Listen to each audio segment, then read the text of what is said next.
Jesus really God? Or was his divinity a creation by the church? And what was Jesus' relationship with Mary Magdalene? Could they have married and had a child? Has a patriarchal church suppressed the truth about Mary and Jesus? Well, these are the sensational storylines in Dan Brown's book, The Da Vinci Code. But it does present a unique opportunity for us to explore the fact and fiction about Christianity.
What happened? Are you all right? I slipped. Where did you find this?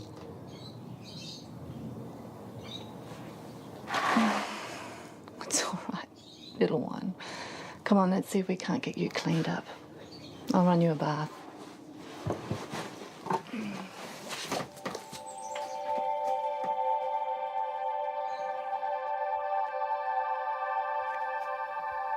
Have you ever wanted to turn the clock back and imagine what life was like 2,000 years ago in the days of Jesus? Well, with the help of scientific evidence such as written records, artwork, archaeological field testing, this village has been reconstructed to appear as it was in the days of Jesus 2,000 years ago.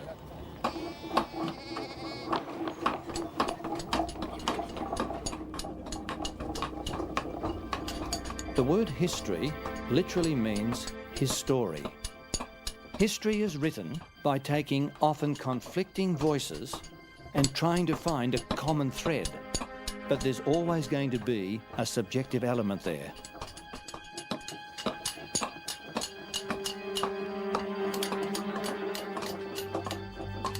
With any historical account, there will always be writers such as Dan Brown, who raise questions about what really happened and pose alternative theories.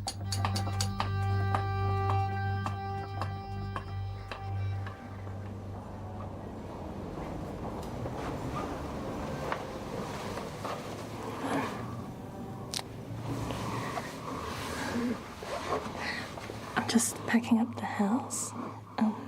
Is there anything that you want me to bring you from home?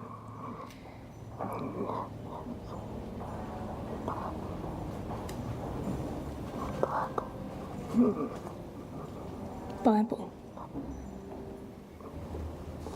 Do you even own a Bible? Yeah. Okay. All right. I'll find it.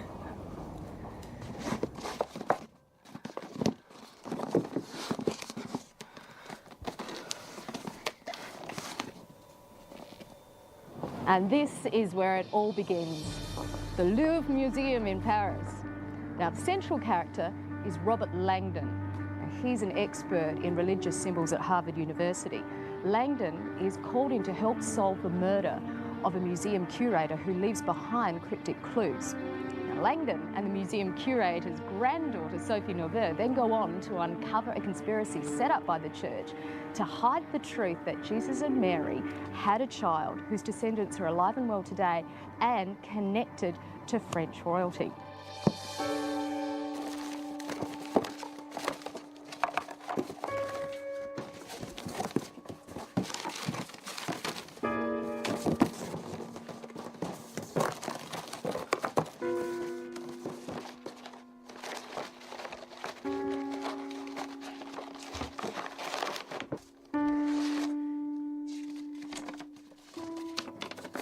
Now that forms the fundamental fictional part of the story, but with so much fact and fiction blended together in this novel, people are asking the question, can it affect Christianity?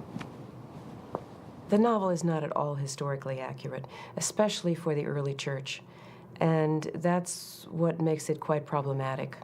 Are these things really true? I mean, are these theories that are laid out there really possible? Because what the book is exploiting is really a black hole in people's knowledge. And as a historian of early Christianity, I thought it would be important for people to understand that most of the historical claims in the Da Vinci Code, in fact, are part of the fiction. Underlying assumptions of the culture are increasingly less Christian and to some degree anti-Christian, and so there needs to be a response and a corrective to a lot of the false statements that have been made.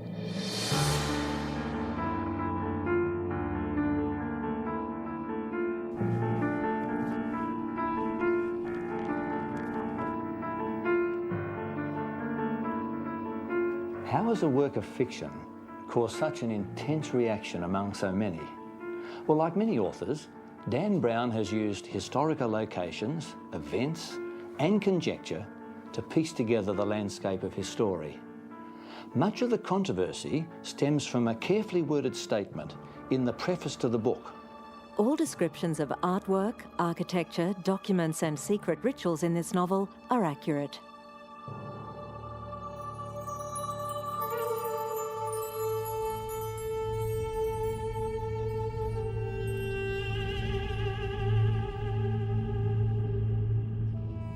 Are we just being taken for a ride, or is this a literary device, part of the fiction of the novel itself? Or are we to read it as a claim that indeed the book is accurate and therefore true? The central storyline, that Jesus and Mary were married and had a child, is a well-worn conspiracy theory that has been used by authors over the years. An example of this is the bestseller entitled Holy Blood, Holy Grail by Michael Bagent and Richard Lee, who, by the way, took Brown to court because they said he breached copyright in stealing their central story. The problem is that this theory was largely discredited, even before Dan Brown used it. In Brown's book, the only ones who knew the truth about Mary Magdalene and Jesus were a secret society called the Priory of Sion. He tells us about it in the introduction for the Da Vinci Code. The Priory of Sion, a European secret society founded in 1909, is a real organisation. In 1975, Paris's Bibliothèque Nationale discovered parchments known as Les Dossiers Secrets, identifying numerous members of the Priory of Sion, including Sir Isaac Newton, Botticelli, Victor Hugo, and Leonardo da Vinci. The Priory of Zion is a modern myth. We don't have any reason to think that this organization ever existed, perhaps prior to some kind of club being formed in the 20th century. The document secret belonging to the Priory of Sion is held here at the Bibliothèque Nationale in Paris. Unfortunately, those documents were proved to be a hoax even before Dan Brown wrote his book. If we were in North Carolina right now, we'd call this snake oil.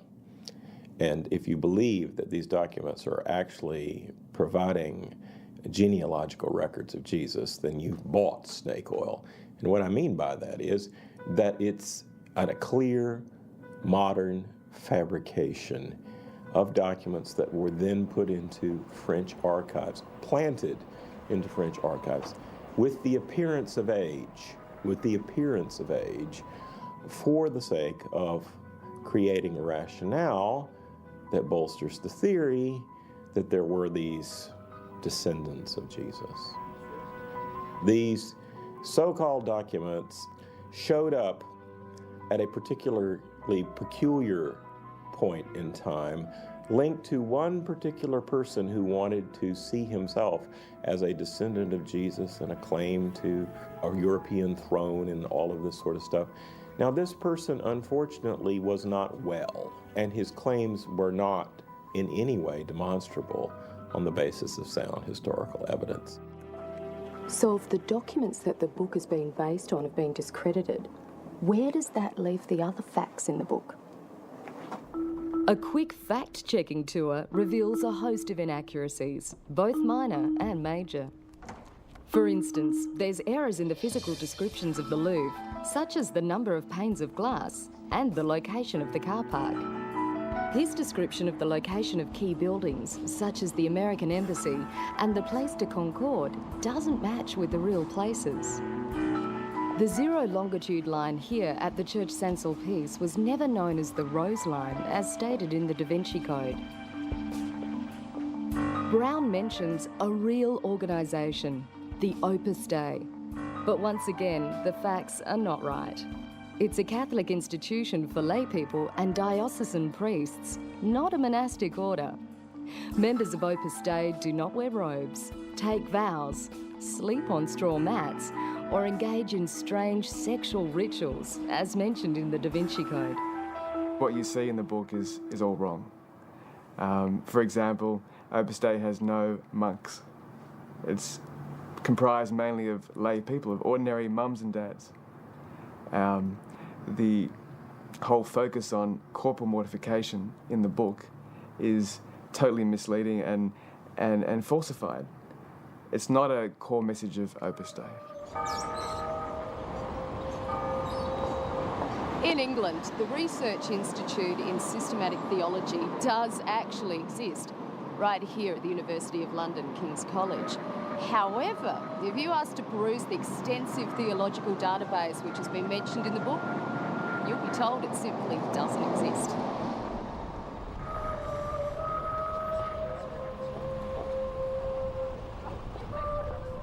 Sir Isaac Newton's tomb lies at Westminster Abbey, England's most sacred, symbolic, famous church.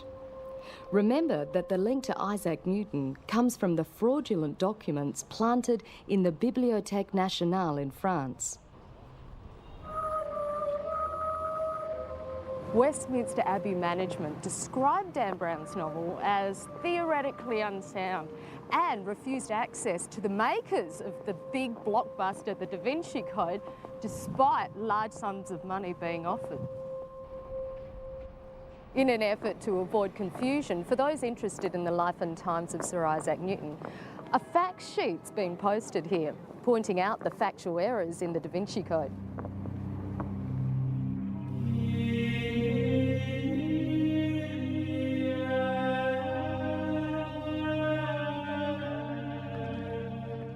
And here at Rosslyn Chapel in Scotland, Dan Brown's characters discover clues that point to Mary Magdalene as the Holy Grail. The Da Vinci Code at one point claims that Mary Magdalene's tomb has been preserved for the elite few who know the key to discovering it, and that there one will discover thousands of documents from throughout the history of Christianity that would undermine it completely, to which any sober historian who has done any research will say again that this is utterly fictitious, no such tomb exists, no such documents exist. Dan Brown just made it up. So you've never been told? No, well, it was always this kind of unspoken thing with Mum, not to ask her. She didn't tell you anything? No, but she was really open with me about everything else. Are you curious? I used to be, but then I only really knew half of myself. And after a while I decided I didn't want to know what that other half was. And I guess I became scared of knowing. So I'm a quarter Irish, a quarter Welsh, and half, I don't know. By his claim in the preface to the book that the artwork, the documents, and the events are accurate, Dan Brown has blurred the line between that which is fact and that which is fiction.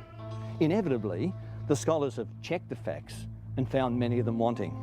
The book has inspired an entire counter-industry of scholarly publications, films, videos, and websites, and they're all trying to find out what is the truth. In making this claim, at least on American national television, he was asked if he were writing nonfiction if he would change anything, and he said he wouldn't change a thing. And it was at that point that I decided to write my book, because I felt like that is such a distortion of the record that the record really needed to be set straight. It's identified here as being a novel, and it's got as much connection with reality as any other novel. The novel is not factually accurate, and it's interesting to me that now on his website he's made a bit of a retraction about that fact page and making clear that that's part of the fiction of the novel itself. This is the quote from Dan Brown's website in his frequently asked questions. Doesn't the novel's fact page claim that every single word in this novel is historical fact? If you read the fact page, you will see it clearly states that the documents, rituals, organisations, artwork and architecture in the novel all exist. The fact page makes no statement whatsoever about any of the ancient theories discussed by fictional characters. Interpreting those ideas is left to the reader. It was deceptive from the start. It was deliberately deceptive from the start. No matter how you may feel about the book and its historical contents, one thing's for sure. The Da Vinci Code's got people talking. And what better time to examine the key issues that relate to Christianity with so many readers eager to talk about the questions raised by the book. Later in this series, we'll examine the creation of the Bible, who created the Bible and when. We'll also examine other evidence such as the Gnostic Gospels and the Dead Sea Scrolls. So is there historical and archaeological evidence that suggests that Jesus really lived and that he was a prominent preacher of the day? Later, we'll examine whether Jesus was a mere mortal or whether his divinity was well established before the Council of Nicaea 350 years later, which debated the issue. And we'll examine the historical and archaeological evidence that supports the fact that the disciples certainly believed in his divinity while he was on the earth. We'll examine some of the evidence from the Bible and other sources about Mary Magdalene and her relationship with Jesus as a devout follower. This is also an opportunity to explore the role of women in the church. In the future, we'll examine the Bible's own codes and prophecies.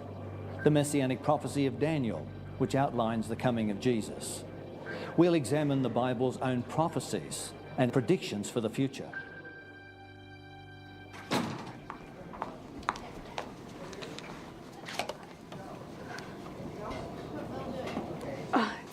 Paint from work. Look, your mum's not having such a good day today. She's really struggling to breathe, but she's been asking after you though.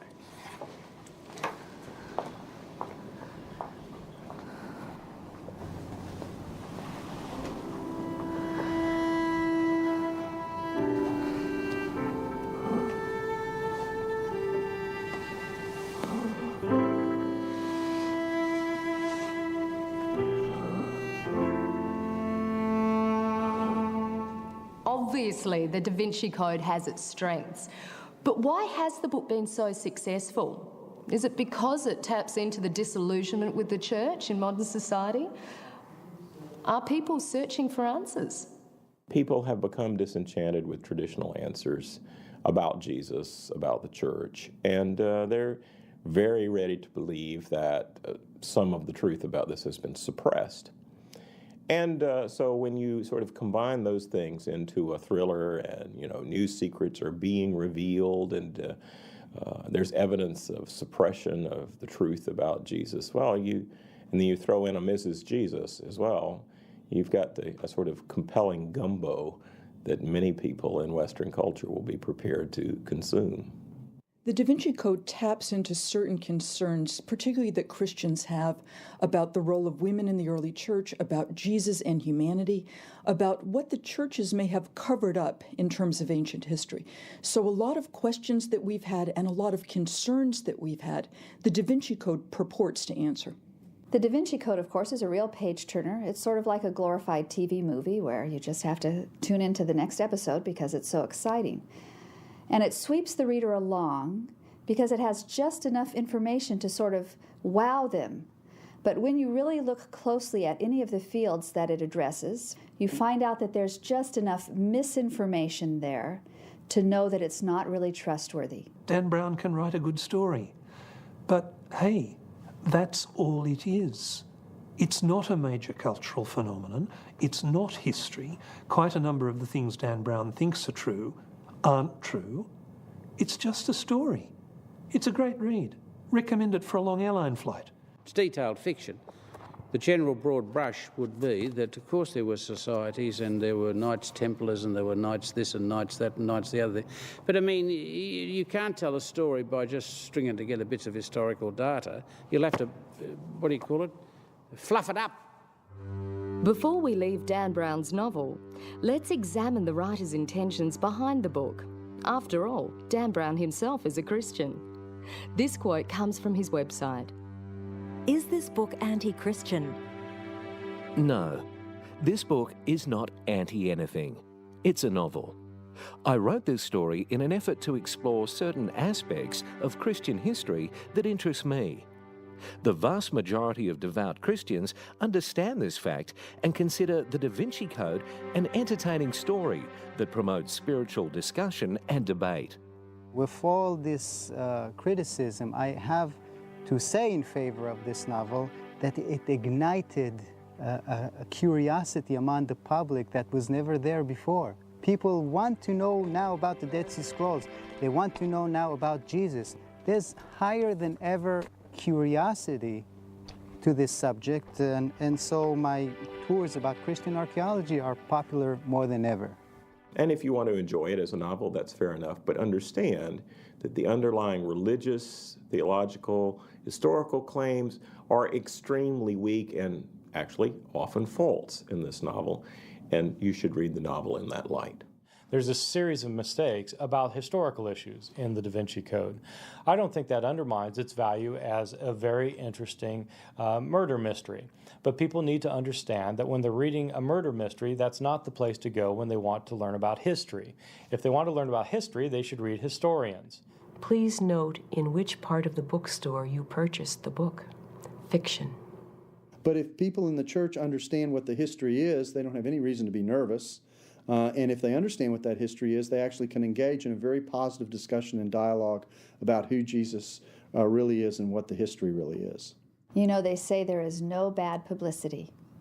And the fact that the Da Vinci Code, even though we may disagree with its conclusions, has raised the awareness of people to talk about these issues may have very positive results. One of the issues raised by writers such as Dan Brown is how to keep religion relevant in today's changing world.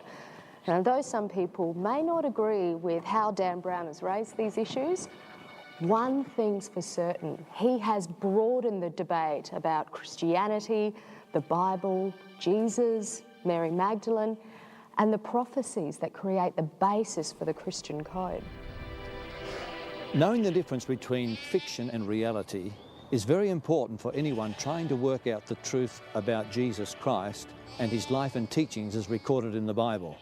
The Da Vinci Code has opened up the debate and springboards us into a discussion of the truths that are central to Christianity.